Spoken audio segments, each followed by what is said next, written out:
नमस्कार बच्चों, आज हम आपके पाठ 5 के लोकतंत्र को पढ़ेंगे।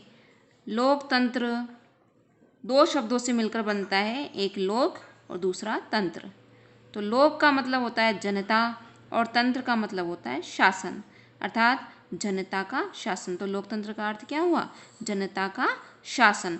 लोकतंत्र को अंग्रेजी में डेमोक्रेसी भी कहते हैं और डेमोक्रेसी जो होता है वो ग्रीक भाषा के दो शब्दों से मिलकर बना है।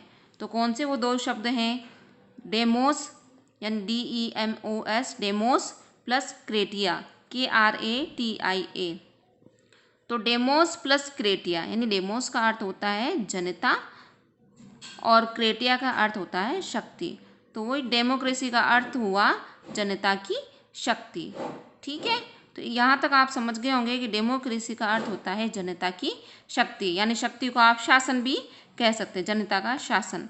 तो यहाँ पर आप एक बात ध्यान रखें कि लोकतंत्र को जनतंत्र और प्रजातंत्र भी कह सकते हैं, यानी लोकतंत्र की जगह अगर जनतंत्र और प्रजातंत्र शब्द का प्रयोग किया जाए तो वो भी सही ही होगा, क्योंकि लोक का मतलब भी जनता होता है, जन का मतलब भी जनता होता है और प्रजा का मतलब भी जनता होता है। तो ये जनता का शासन है। ठीक है, यहाँ तक आपको समझ में आ गया होगा।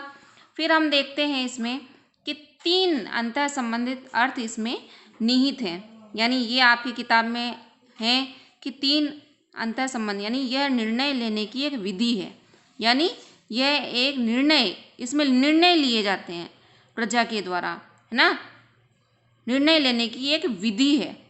यह दूसरा, यह निर्णय लेने के सिद्धांतों का एक समूह है, यानी इसमें निर्णय लेने की केवल एक ही सिद्धांत नहीं होता है, अनेक सिद्धांत होते हैं, क्योंकि निर्णय भी अलग अलग तरीके के होते हैं, तो उसमें अलग अलग सिद्धांत उपयोग में लाए जाते हैं। तो इस तरह ये अलग अलग समूह है। और तीसरा है इसमें, ये एक आदर्शात्मक मूल्यों से संबंधित अवधारणा है। आदर्शात्मक यानी एक अच्छे से अच्छे मूल्यों को इसमें डाला जाता है ताकि लोकतंत्र जो है वो बहुत अच्छे से चल सके। ठीक है बच्चों, तो इन तीनों बातें आपको बहुत अच्छे से समझ में आई होगी। एक निर्णय लेने की एक विधि है, यह निर्णय लेने के सिद्धांतों का एक समूह है, और ये एक आदर्शात्मक मूल्यों से संबंधित अवधारणा। इसमें बहुत अच्छे से आदर्शात्मक जो बातें होती है, मूल्य जो होते हैं वो इससे संबंधित होते हैं। तो ये तीनों बातें मुझे लगता है आपको अच्छे से समझ में आ गई होगी। फिर एक जो सबसे फेमस जो इसकी परिभाषा है वो मैं आपको सबसे पहले बता देती हूँ।